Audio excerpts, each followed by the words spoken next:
Bon, écoutez, yaakaaruma ne arrestation yu toll noonu mos na fi am yaakaaruma ko en tout cas man li ma fekkee parce que moi je suis avocat depuis 25 ans donc avocat là depuis ñaar fukki at ak juróom 2000 laa nekk avocat ba léegi ci kattanu suñu borom mais ci ñaar fukki at ak juróom yooyu mosuma gis lu ni mel te waxtaan naa ci ak suñuy magu avocat ay kilifa yu fi nekk ma laaj leen nee na ñoom depuis indépendance ba léegi mosuñu gis arrestation yu toll noonu donc gëm naa li ñu wax ne effectivement lu ni mel mosu fi am buleet la woon. lan moo ko waral selon yow. bon li ko waral ñëpp xam nañ ko en fait c'était une dérive autoritaire xam nga parfois les acteurs politiques léeg-léeg duñu ànd ak seen sago xam nga nguur du loo xam ne dañ koy moomale sa bopp nguur ndénkaane la askan wi ñooy jàpp ginnaaw ci ay charte yu ne ci réew mi ne nangami at yu ne juróomi at yu ne danañ wote pour soppi président pour fal ay député pour fal ay maire yor gox-goxaat yi maintenant li ci nekk mooy ñu seetlu ko Sénégal ak yenn réew yi nekk fii Afrique sowu jant ñi jiite suñu réew yi suñu constitution yëpp daanaka dafa ne ñaari yoon ñaari ay nga am droit ñaari ay Sénégal waxoon nañ ko fi ci jamonoy Ablaye Wade moom ci boppam waxoon na ko ne ñaari ay la am droit mais ba ñaari ay yi jeexee bëggoon na ci toftal beneen mu jur fi itam coow waaye coow li tolluloon ni coow li fi mu jaam amoon na ñu fi jotoon faatu itam ñu dem ci élection far sénégalais yi régler problème bi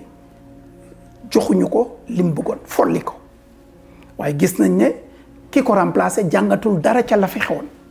parce que homme politique yi loolu mooy seen nattu du ñu jàngat mukk ci li fi xewoon ci lu passé yaakaar nañ ne ñoom toujours am nañ pexe pour mën ci génn Sénégal tam ñu gisaat ko si régime mu Macky Sall bi mu amee benn mandat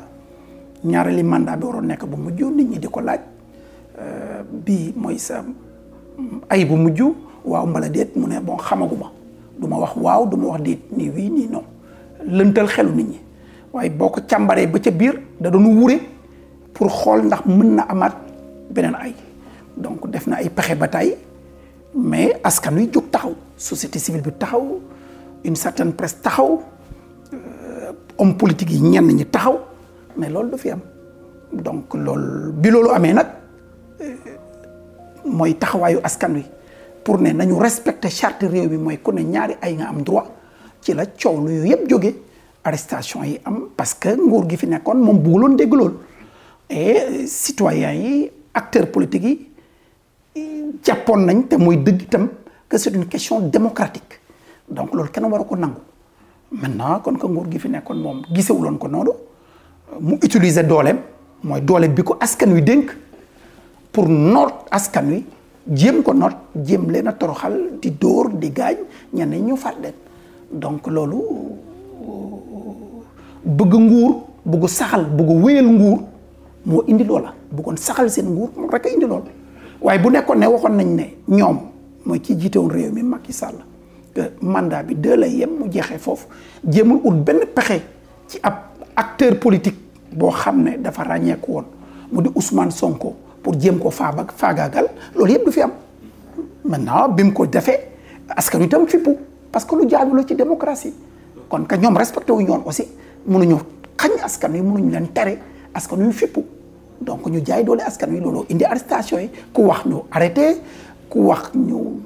jël lacrymogène yi chargé force de l'ordre yi chargé seen kaw ñii ñu faat leen ñii ñu jàpp yóbbu ci kaso yi ñu ne kenn dootu fi waxati kenn dootul manifester kenn dootul joxe sa gis-gis loolu Sénégalais yi mënuñ ko nangu loolu indi woon li fi xewoon yëpp.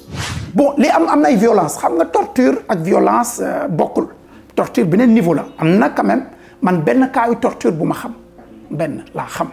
mooy le cas de l'activiste Ablaye Touré ma ne woon avocat moom wóor na ma dañ ko torturer ñeneen ñi ñu ci bëri ils ont été violentés parce que man défendre ma rek le président de la République. par la grâce de Dieu ci kattanu suñ borom may avocat sénégalais bi défendre le plus d'acteurs de Pastef comme des membres de la société civile comme de la presse loolu la yàlla dogal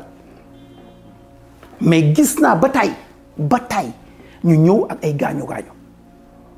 donc violence am na ci am na ñu dóor gaañ leen te li ma ci gënoon a yéem dañ leen di dóor gaañ leen déférer leen au niveau du parquet te parquet du def dara pour saytu lu tax ñi ñu dóor leen ba gaañ leen ñu ne ay góom donc am na ay violence yu dul jeex maintenant torture c'est plus que de la violence c'est une violence suprême loolu gis naa ko ci Ablaye Touré mais ñàkkul am na leneen parce que am na aussi loo xam ne gisuma ko du ñàkk mais gis naa cas de torture boo xam ne kenn du ko natable mooy Pape Ablaye Touré gis naa aussi ay centaines et des centaines de personnes yoo xam ne dañuy ñëw ak ay blessures ñii damm ñii ñëw ak gaañu ñii di nàcc et cetera et cetera lu mu ci mënti doon muy torture muy violence dafa jaaduwul ci état de droit revendiquer ñaxtu sa àq ak sa yelleef warul tax benn force de l'ordre warul tax benn autorité joxe ordre pour ñu jéem a faagagal ab askan doo leen gaañ loolu kenn waru ko nangu et gis nañ ne am na et malheureusement une partie de notre justice jéemu ci dara dafa seetaan alors que loolu du cëram du wareefam daanaka sax gàcce la.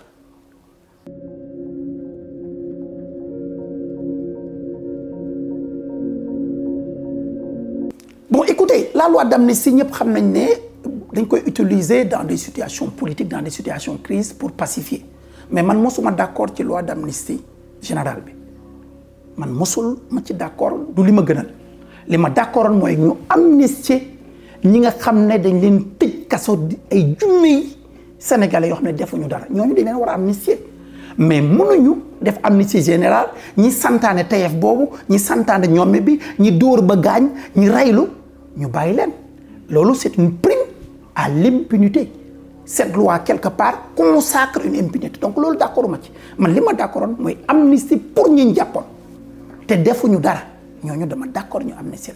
mais ñi santaane li fi ne te ñu def ko ci seen tayeefu bakkan ñoo gënoon xam ne ñoo ko tey parce que tegul ci dara parce que askan wi am nañ sañ-sañu ne lii neexuñu lii duñ ko nangu te mu tegu ci yoon ñu terale ne du ngeen manifester ñu terale ne du ngeen wax seen xalaat ñooñu nga xam ne ci seen tayeefu bakkan u bëgg a sax ci nguur utiliser ay forces de défense ak ñeneen i nit ay milices pour ñu dal ci kaw askan wi ñooñu waruñu leen amnistie mosuma ci d'accord. ok dañ leen amnistie pour ñu Diomaye ak Sonko mën a génn. oui mais ñooñu dañ leen jàpp ci lu tegul ci yoon moo tax ma ne la d'accord naa ñu amnistie ñi ñu jàpp te tegul ci dara Diomaye ak Sonko ak des milliers de Sénégalais dañuy war a amnistie c'était des détenus politiques ñi ci ëpp l'écrasante majorité defuñu benn infraction l'écrasante majorité kon dañ leen war a bàyyi parce que politique a leen jàppoon kon jaadu na politique génne leen dañ leen jaay doole muy Diomaye muy Sonko defuñ lu tax ñu war leen jàpp defuñu ko. bon écoutez liiraguma xamaguma lan la ñuy interpréter du ma ne d'accord naa ci d'accord dese na maa leer xaw ma lu ñuy interpréter donc mënaguma ci tontu bu leer li ma xam daal man li ma d'accord mooy dañu war a jël une loi d'abrogation partielle lan daal loolu leer na ma man loolu laa d'accord xaw ma nag lu ñuy interpréter lan la ak lan moo leerul li ma xam daal man d'accorduma ñu amnistier les commanditaires ñi santaane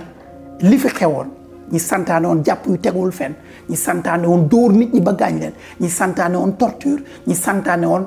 rey nit ak ña rey ñooña ak ña leen ca jàppale loolu moom d'accorduma ci kon dañu war a abroger partiellement cette loi là quant à la loi interprétative xaw ma lan lañ ci jublu pour le moment waaw loolu dese na maa leer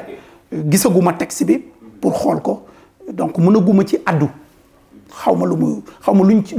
undu ak lan lañ ciy wut li ma xam daal man te muy suma gis-gis mooy dañoo war a jël une loi d'amnistie partielle pour ñi nga xam ne ñoo fi def tojaange yu ni toll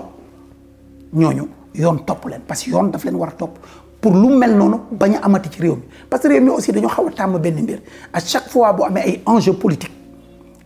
ay jongante politique yu am solo présidentiel toujours présidentiel lay doon yenn acteurs politiques yi ñi ne ci nguur gi utiliser doole bi leen askan wi dénk pour toroxal askan wi loolu dafa war a dakk et tant que abrogé wuñ loi bi ba àtte nit ñi bu ñu deful ndànk day wéy parce que lii amoon na fi 2011 mu ñëwaat parce que on ne sanctionne pas avant amoon na fi dans une moindre ampleur histoire au Sénégal quelque part dafa xaw a jalonné ak la violence politique ci enjeu présidentiel 88 bien avant et cetera loolu dafa yàgg donc il faut que définitivement le régime en place le nouveau régime jël ay matukaayam avec la majorité pour loolu ñu dakkal ko mooy abroger partiellement képp ku ci def dara ñu def ay gëstu ay enquête xool ki def ki deful ki la defloo yaakaar na la ci jàppale pour que ñëpp ñu dem ci yoon pour que loolu bañati fi am. non mënul jur règlement de compte naa lay jur règlement de compte bu ñu enquêté enquête yi génne ne Massamba mbaa Mademba moo santaane force de l'ordre yi génn tiire dóor gaañ ak ña leen ca jàppale loolu amul règlement de compte loolu c'est des faits du benn règlement loolu argument politicien la et ça peut se comprendre mais loolu waxu tappale la teguwul ci dara du règlement de compte parce que ay enquête lay doon c'est pas le régime politique en place moom mooy def enquête c'est les autorités judiciaires les autorités policières la gendarmerie et cetera les services compétents ñooy def enquête pour xool diggante 2021 ak 2024 ñi ñu fi rey ñi ñu fi gaañ ñi ñu fi dóorlu ñi ñu fi toroxal kana ko def kana ko santaane ñana leen ci jàppale loolu du benn règlement politique loolu ñuy wax ay lay la ay tappale la te kenn waru leen ci topp réew mi dafa soxla ñu xam li fi xewoon na kana ko deflu pour loolu bañati fi am mu dakk fi ba faw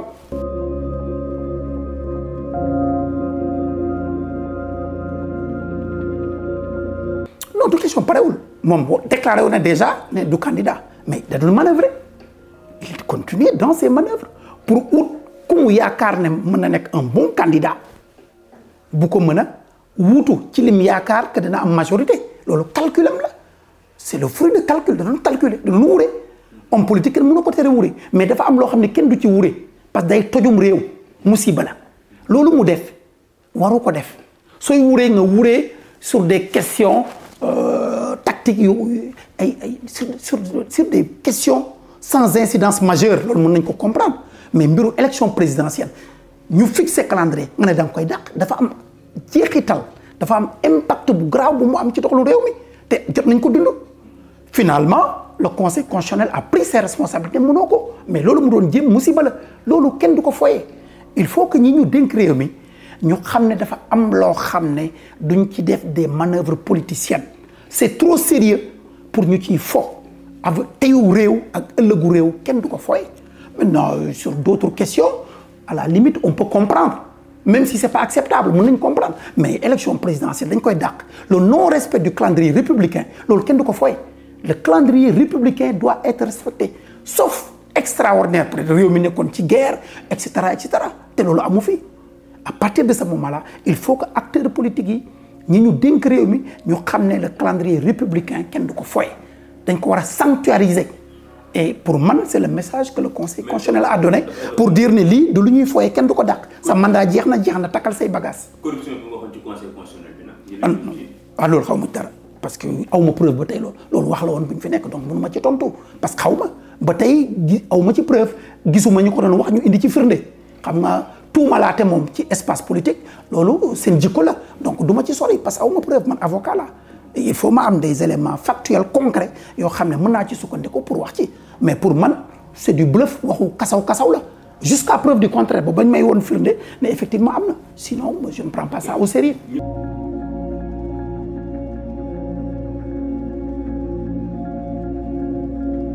non man du surprise si man c'est le résultat d'un processus mënul nekk surprise parce que l'ancien régime Macky daf fi nekk di manœuvrer di wure ba bëgg a toj suñu réew gis ngeen li fi nekk ci coow yàqu-yàqu fi am ñi dee ñi gaañu et cetera réew mi jaxasoo sens dessus sens dessous et sénégalais dafa am benn culture ñun duñu réew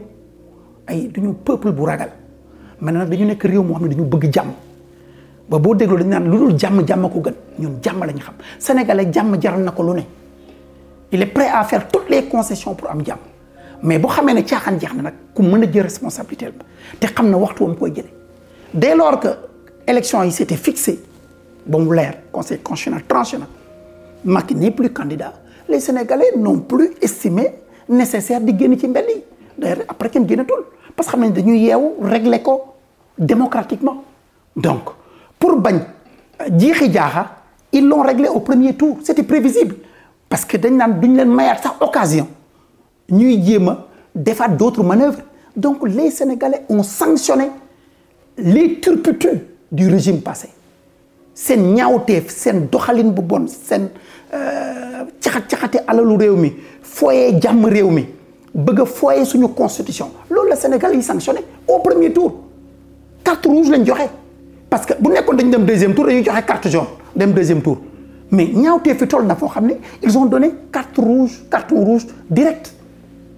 te man lu ma xaaroon la et c'est une bonne chose parce que loolu au-delà de Macky mi ñu sanctionné carton rouge bi classe politique bi yëpp lañ ko won ne ko xam leen fu ngeen di yem y a une limite à ne pas franchir sunu démocratie duñ ko foye sunu état de droit duñu ko foye historiquement daf fi yàgg sax fi ñun dañ yàgg wote il est vrai qu'une démocratie n'est pas linéaire il y a eu des moments de haut et des moments de bas mais il reste que le peuple sénégalais est un peuple attaché à la démocratie attaché à l'état de droit attaché à la liberté d'expression et de penser loolu c'est culturel sénégalais yi kenn mu leen tere li ñu wax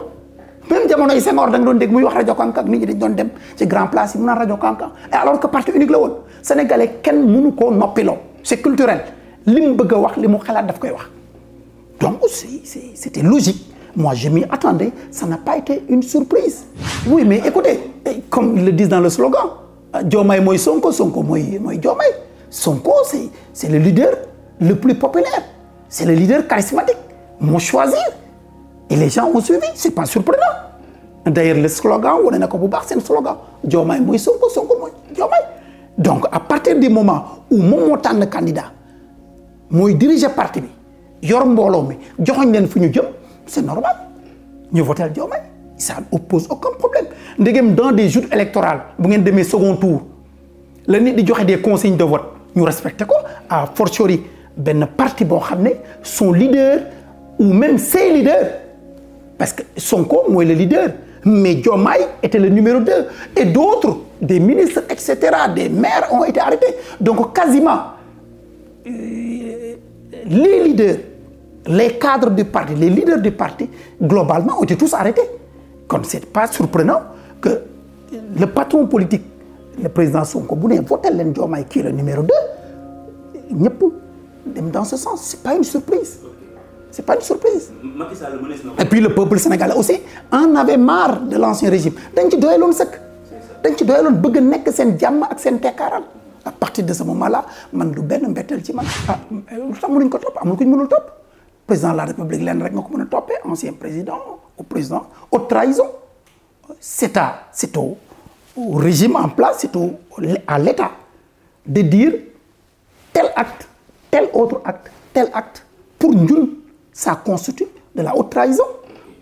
ñoom ñooy choisir fait yu ñu mën a caractériser comme haute trahison à partir de ce moment-là mën nañ ko topp mais haute trahison mais su boobaa day nekk loo xam ne kenn du ko natable ne lii wor bu mag a mag la parce que haute trahison ni ma ko mënee traduire en wolof simple mooy xeetu wor bu gën a kowe ñoom ñooy xool ci li mu fi def bi mu fi nekkee est-ce que am na ci benn jëf ou ay jëf yoo xam ne xeetu wor bu kowe la bu kowe la bu mën a tax ñu jàpp nit topp ko parce que supposons par exemple bu ñu la dénkee réew dañ la dénk réew pour na sauvegarder les intérêts de ce pays soo nekkee njiiti réew nga salfaañe intérêt stratégique réew mi saraxe réew mi à partir de ce moment-là war nañu mën a topp pour haute trahison parce que yow dañ la fal pour nga aar sàmm jàmm réew mi sàmm jàmm askan wi sàmm tekkaarlam ñoŋal alalu réew mi ba nga xam ne doo ko pasare doo ko yàq boo ci defee lu jéggi dayoo ci loola buñ ko mënee duut baaram war nañ la ci mën a topp absolument mën nañ ko topp haute trahison waaw mosuñ ko def bëriwul sax ci àdduna bi mais c'est pas parce que mosuñ ko def que mënuñ ko def ce n'est pas parce que mosuñ ko def que mënuñu ko def mën nañ ko def parce que c'est prévu par les textes est-ce que li xew ci réew mi at yi passé mos na fi am man gëm naa ne mosu fi am ni ñu caxatee alalu réew mi ci at yi ñu passé est-ce que mos na am ci réew mi ni ñu toroxalee askan wi doo rey ay nit le nombre de morts bi am pour des raisons politiques est-ce que mos na am ci réew mi depuis indépendance dès lors que li fi am mosu fi am war nañ mën a def lu fi mosul am mooy topp président de la République war na mën a nekk